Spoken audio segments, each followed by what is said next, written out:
I'm Garrick Francis. This is Inheritance to Income Podcast, where we help founders, families, and leaders go from legacy by default to legacy by design. If you're building something for the next generation, but don't know what comes next, you're in the right place. I'm your legacy advocate. Let's talk about it. Today, I'm joined by Aimee Griffin with Life and Legacy Counselors. Aimee is my estate planner. So I'll say that right up front. And it's taught me so much. And so I'm really honored that she's joined us today to have a conversation about estate planning broadly and what that entails and everything. So I guess first, let me just start by asking you, Aimee, just right up front, what are some of the biggest misconceptions people have when they hear estate planner? I think the biggest concern is that people think, oh, I don't have enough. I don't need an estate plan because my estate is too small, so I don't need to have a plan for it. I think that's the first and foremost. And then the second part is that they think they have time. I'm going to wait and wait till I get it. So I always think about that, about when they think that the right time is. When what we know is as an adult, you need to have a plan, an estate plan, because we have legal responsibilities at that time. And then thirdly, thinking about the fact that it can be a cookie cutter experience. That, I could just sort of copy my brother's estate plan and to be the same thing because we're all different individuals with different assets and different values and different people that we love. And the characteristics of the people that I love are distinctively different. And so those are the three mistakes that I see most common. So going a little deeper. So when you say people say, I don't have enough, right? Um, what kind of, I mean, when you see people who come in and say, well, I'm just starting out, I just got a job, or, I don't have enough assets to worry about that type of thing, or how do you walk people through? I mean, the fact, well, one, there are people who come to you so they know they have a question. But then there are other people out there who I know you speak a lot and you do different things. And so, what's the message to help someone get over that fear of I don't have enough? Well, I say to people all the time that if you're protecting things, let's start with protecting your life, right? And so if we think about the value of your life, that's enough. That's enough to start the conversation. That's enough to if there are people that you love and you love people, you want to make sure that the concerns they have about you and for the people that you love is covered. Mm, yeah. And then you said also people wait too long. I know the answer whenever you ask a question, the answer of when I should start anything is yesterday, and the second best chance is today.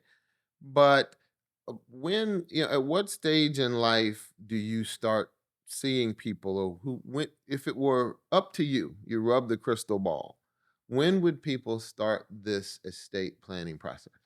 Well, there are two ways to look at that. First and foremost, you should have your own at the age of 18 because you're legally an adult. 18. So You what? are legally an adult. Okay. And I will tell you this the story that helped me clarify that is my baby girl was in a car accident when she was in college and in the hospital. She's alive and well and perfect now. But when I called the hospital, they couldn't give me any information because she Hmm. was over 18. Oh, wow. And so that was the first trigger for me. I hadn't gone to law school at that time, but it was really important that I wanted to be able to provide guidance and support, even if I just couldn't get information. 'Cause they couldn't tell me anything because she was legally an adult.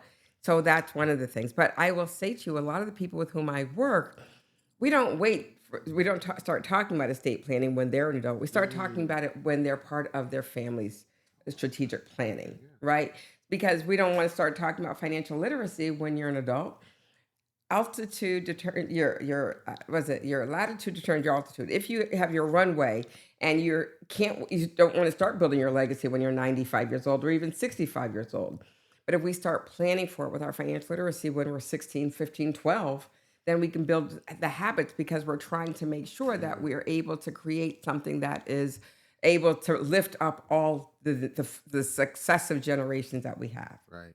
Uh, I want to go back to something I heard you say that caught my interest. On this show, we want to talk a lot about helping people build legacy, we want to talk a lot about the tools people use, but I'm also interested in the people who are helping the people build the tools. So you said your daughter was 18 and you weren't an attorney. Yes, yes. I What? went to law school at 40, Okay. right? And um, I was not, right? I had not passed the bar yet. But what I knew is that had gone to college. And when anyone is 18, you can no longer make a decision for yourself. But I am very thoughtful. I was very thoughtful about why I needed to go to law school. And then when I first went to law school, I had no intention of being a lawyer. Mm. I wanted to have the education so that I could provide it for the community. That was my specific purpose. There was no desire to take a bar exam, but it was that I know you can't win the game if you don't know the rules, and the rules were the law. Wow. And so I wanted to make sure that I could get that information and provide it out because so often it feels like it's an exclusive a group that has access to the information. Wow. I wanted to provide it for people who are in our community. So okay, so you go to law school at 40, you determine you want to learn the law to help people in the community, and now you're doing estate planning. Tell me that arc. Right. So when I first went to law school, it was about supporting folks to have economic empowerment. And that was through policies and access to opportunities. And I started a New England Black Chamber of Commerce. Mm. And I was very clear about, okay, we can get contracts and opportunities. But then I also realized it's not just what you get, it's what you keep. And in the Black community, only 24% of Black people have an estate plan. And so So with wait, that, only 24% of people in the African American community have an estate plan. yes. Wow. And I will say to you, that's not guaranteeing it's a good estate plan. Right, right, right, right. So, okay. Um, what about other communities? Is it So the typical community, the Caucasian community, it's about 72%, wow? right? And so we are allowing the racial wealth gap to grow larger. Mm, mm-hmm, And as you talk about, is it inheritance by design, mm-hmm, right? Or mm-hmm. by default. Now, what we know, the default does not create for those people who don't have a plan. All right. It is a system, the default system protects the haves and not the have nots. Mm, And so we need to be thoughtful about how do we take advantage of every opportunity right. strategically to build for multiple generations. What we know is the probate process Mm, is one that is a time sucker mm. as well as a huge financial cost, financial burden. So just a quick definition of the probate process. When people hear, 'cause I think people hear the word probate, and Mm. so if they live in different states or different places, or they're at different points in their life or career, and they're like, I've heard the word, but I don't know that I actually know what it means. Probate is the court action when you die and there's something in your name and it doesn't have a way to get out of your name. It's estate administration. How do we administer your estate? And the interesting thing is, so often people believe that if you have a will, you don't have to go through Mm, probate, right? But because they have on TV, they have the reading of the will, which leads you to believe that if I read it and the lawyer reads it to you, then I can go do what it says. But it doesn't have any legal effect until the judge signs an order. So that means a court system is involved and the court needs to be paid. And each jurisdiction is different. But in any case, no matter what, in order for the will to have any legal effect, it's got to go through the court gotta system. go through the court. Okay. And we know when there's a court, that means there are lawyers. Praise the Lord. Whenever there is, Right. and there are court fees and all sorts of other things that will slow down the process of transferring any asset that Mhm. is in your name out of your name. Right, right. So then, if that is the case where the government has a bit of a heavy hand potentially, how do we lessen that effect? How do we put more control in the hands of the family, the decision makers on this side, whether it's the 24% or the 72%? How do we put more control in their hands? So there are two ways. The most simplistic approach is making sure everything you have in your name has a way to get out.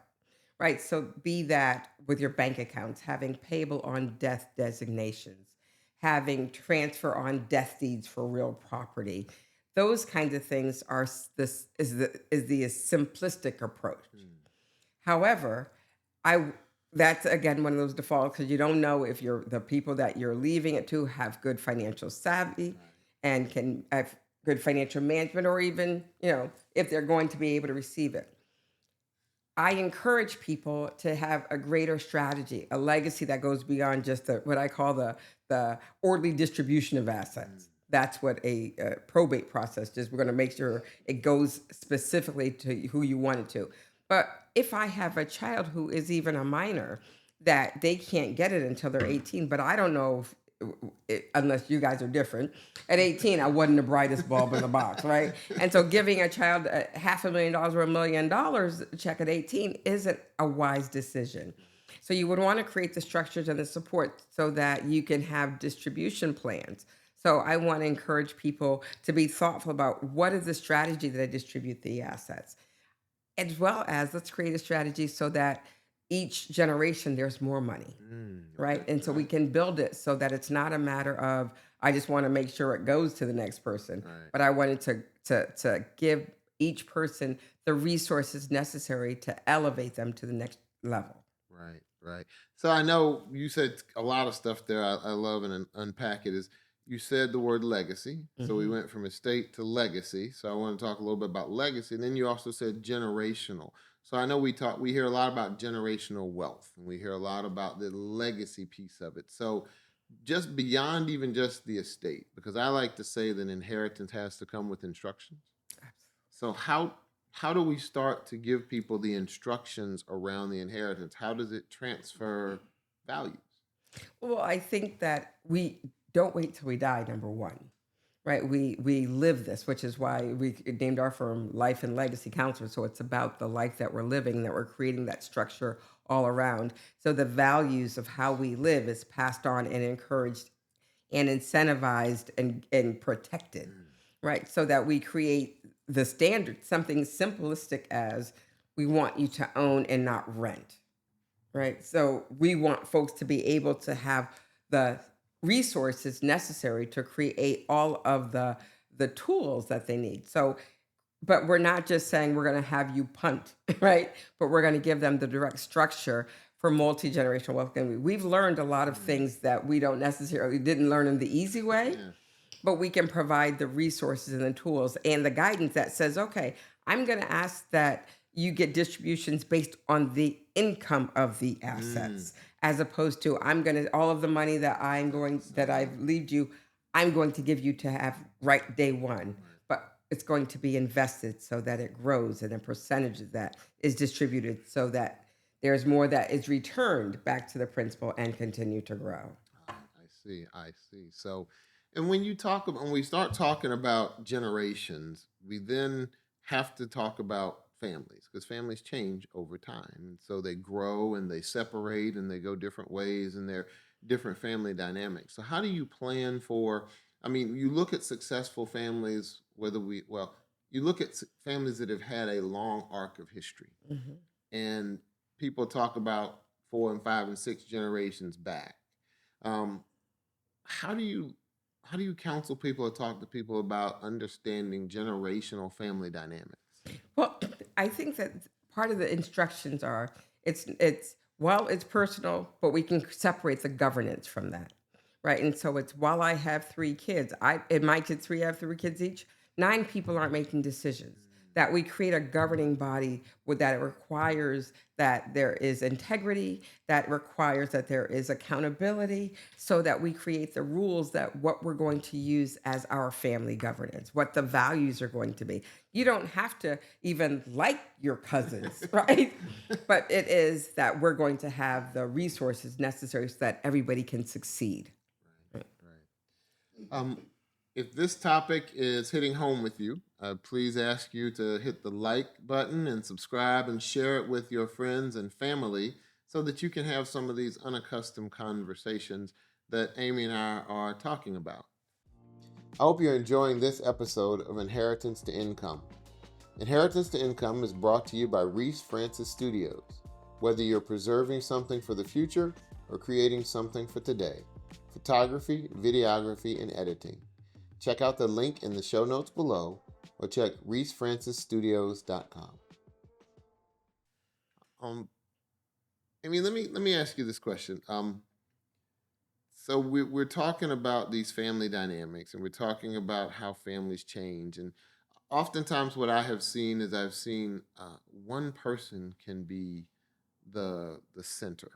One person can be the catalyst for why they come to an estate planner. They understand it, but that knowledge isn't always shared downwards or sideways or left or right. So when we're thinking about a shift in what we're getting families to do, how do we think about that shift? You use some words. You said distribution, you said governance. I come out of a corporate world. I'm familiar with those words, but not in a family context. And so that's the reality is that we need to be continuing to have the conversation, the unaccustomed conversations regularly.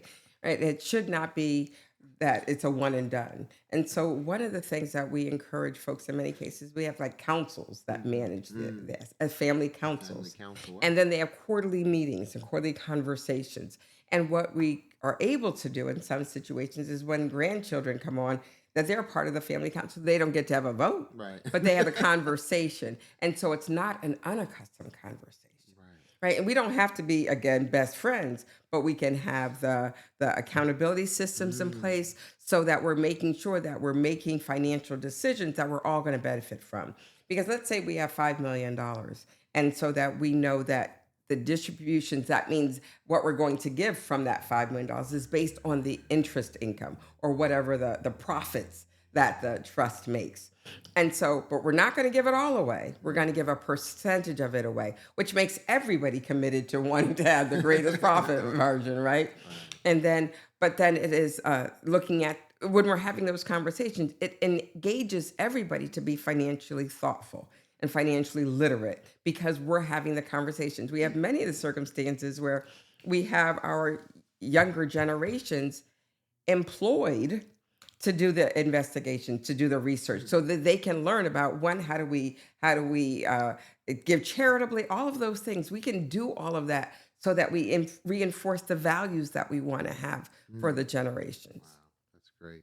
So you said another word there that piqued my interest. You said values. And so a lot of times when people think about, I need to go see an attorney, I need to go see a CPA or a finance, I don't know that they think values first. So I know one of the things that was great when you and I and Sheila had our conversations were right out the box, you asked us a question. And what was that question? It's like who is important to you and Yeah. what's important to you, Yeah. who and what. Now the thing is, so often people just focus on the dollars. Mhm. The dollars are immaterial when you don't look at the people. Say that again. Right? The dollars The are dollars are immaterial immaterial when if you you don't don't look think at the about the people. people, right? Because what we know in this situation, especially recent Karis, Mm-hmm. if you wouldn't give $20 million if it made sense that Karis and Reese were going to be fine. Nothing is more important than that. True. And what we know is that money is replaceable. The people that we love are not. Mm. And so if we identify what the values are and we can build on that, we can plan strategies to get more money. We can't plan strategies to get more Reese or Karis. Mm. Yeah. And so I encourage us to think about starting off with what are the values, what is most important, what are the things you want for them to learn and to know. And so that we can, and the truth of the matter is what I do believe is that how you care about them, you care about the grandkids that are even yet to be.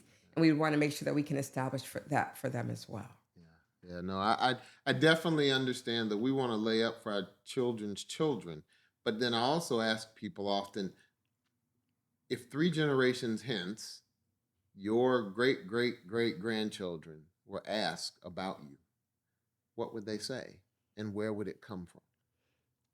Well, and that's why the structures that we create are not to be just for one, right? Mm. And what we will know is your children's children's children's children can establish that the Garrick and Sheila Family Trust were the seeds. Mm. Now it should pale. Not that it's anything to laugh at, but it should pale.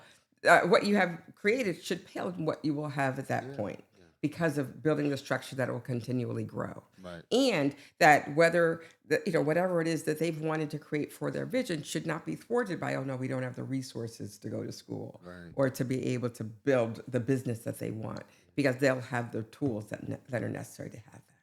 Yeah, I love to talk about generational growth as opposed to generational wealth. Mhm. Generational wealth to me is part of generational growth because I tell people my great grandparents on my mom's side started out their lives as property. They were Mhm. owned not 100 miles from where we are shooting this podcast in Raleigh, North Carolina. Someone owned them. And a couple of generations later, my mother, their granddaughter, at 12 years old, said, I want to get up every day and just make the next day better. And she said, I want education for my children. It was passed down. And so it was a growth strategy within the family. And so you don't have to always, I guess you don't have to recreate every generation. And so often we have generations that start off at zero, right? Each new life is starting at zero, but we can create for them a platform from which they can go to the next level. But we have to be intentional about it. Intentional about it. Yeah, yeah, that's great. So, okay, I want to ask two good questions here. I hope one is, um, if somebody is interested in their estate and starting this process, they haven't had this in their. If they're let's say they're the 30 to 40-year-old, and they have parents who are 70-year-old, and they want to be the catalyst, where do they start? And the thing is, find again a professional that is truly a professional in this field. Mm-hmm. Now, I say oftentimes we are quick to go to the cheapest, especially with a lawyer, right? And I say you never want to go to the cheapest doctor, right? And in this case, the cheapest is often now AI, Mm, right? Going to a website. But what I would encourage folks to do is get information and education from mm, someone who really knows. right, I will say to you all of the time that how much is this legacy valued by you? right. What is the investment worth? And so, if we are thoughtful about making sure that someone who really is invested in who you are and your family and your children's children's children's children's children, Mm, let's make that investment. Have those conversations. And the reality is, we should interview multiple folks because you need to know the style, you need to know the values, because you should not work with anyone who doesn't have the values that you have. right. So then let me jump. I'm going to come back to something you said about AI before we finish, but I'm going to jump forward again and I'll put another category on it. So now I'm the person who's in my 70s or close to 80, and all of a sudden I realize that I'm mortal and that this isn't going to go on forever. So now what do I do? So what's that person's first step? So that person's first step is the same. Wow. Find that attorney. Find that attorney that you feel comfortable with. And the reality is you've got to feel comfortable that one, that they have the expertise, but they have the values, and that you feel comfortable saying the dirty, dark secrets. Because it's not a matter of being able to just present what you want them to know, but Right. they got to know everything. Right. Right. And so I've got to be able to, you've got to feel comfortable talking to me about the things that scare you, Mm-hmm.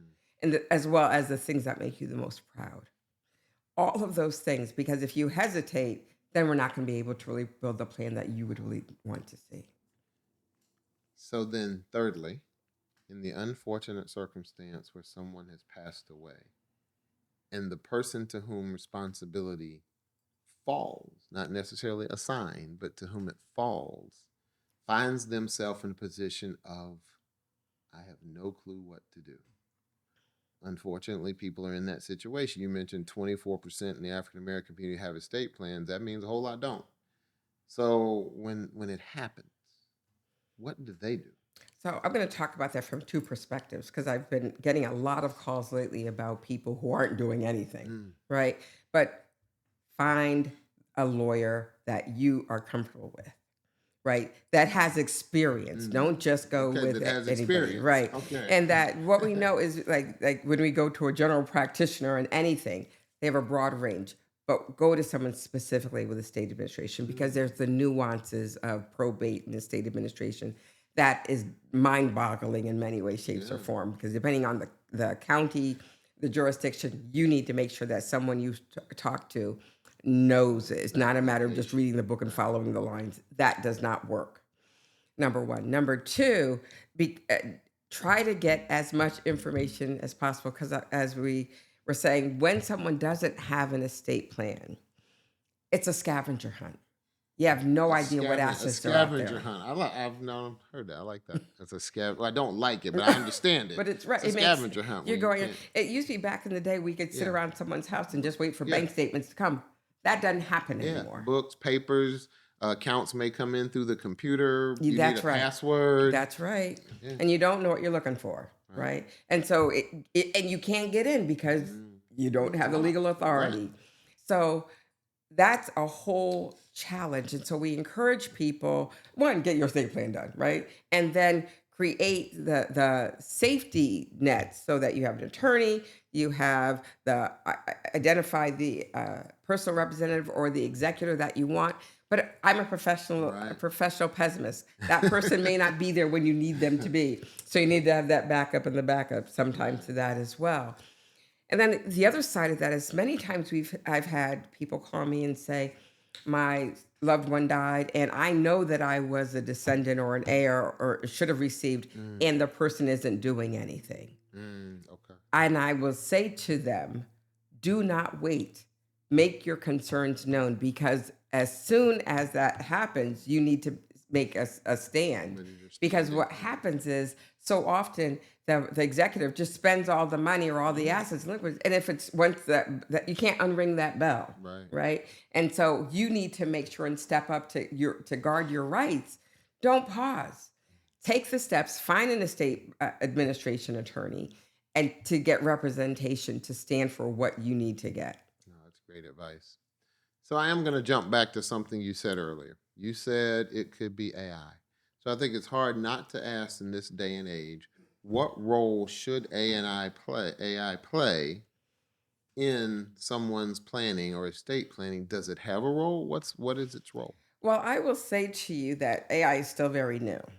And I will also say to you that lawyers are being sanctioned, which means that the judge is punishing them for using AI Mm, because AI will make up stuff that's not true. Right. And so, and what we also know is AI is based upon the questions that you ask. What you don't know is you don't know the right don't know what questions to to ask. ask. Right. We don't know what to ask.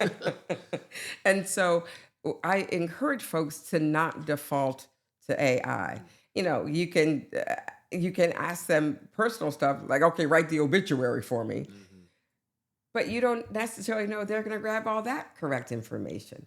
It's going to be a while before I would ever say that there is no checks and balances in place to make sure that AI is right, and you're taking a huge risk that you cannot necessarily afford to do.